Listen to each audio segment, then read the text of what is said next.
In a forgotten corner of the enchanted forest, where even the sunlight tiptoed quietly through the trees, lived an old witch named Morla.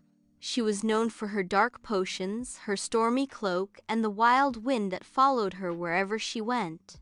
Villagers feared her, for they believed she turned children into frogs and cursed crops with a whisper. But what they didn't know that Morla was not truly wicked. Long ago, she had been kind and full of laughter until her heart was broken by betrayal. Since then, she chose to live alone, far from anyone who could hurt her again. Not far from her crooked cottage, hidden behind a waterfall, lived a gentle fairy named Leora. She was young, with wings like shimmering petals and a heart as warm as spring sunlight.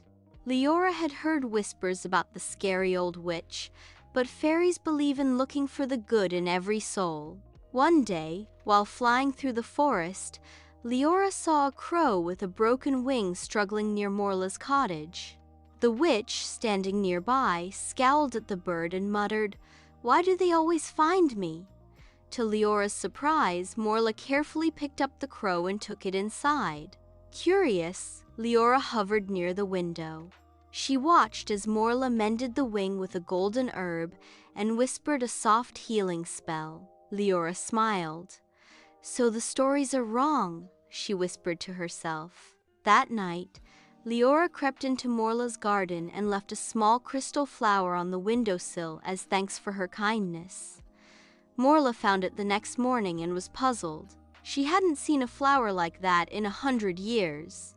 Each day after that, Leora left something small and magical: a glowing acorn, a humming mushroom, a bottle of dew that sang. Slowly, the witch's garden began to bloom again. Curious, Morla set a trap one night to catch the mysterious visitor. Leora fell right into it, caught in a net of moonlight and vines. Morla approached, her eyes cold. "Who are you?" she asked. "I'm Leora," the fairy said softly. "I only wanted to thank you." "For what?" "For being kind to the crow," Leora replied, smiling even as the vines tightened. "I knew there was goodness in you."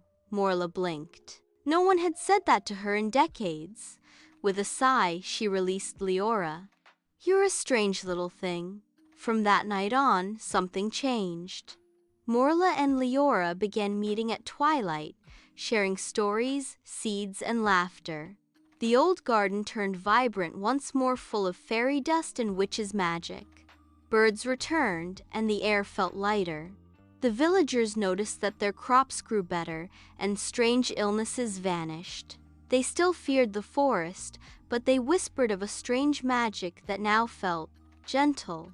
And so, a witch who had forgotten how to love, and a fairy who believed in second chances, became friends, and together, they healed not just each other, but the land around them.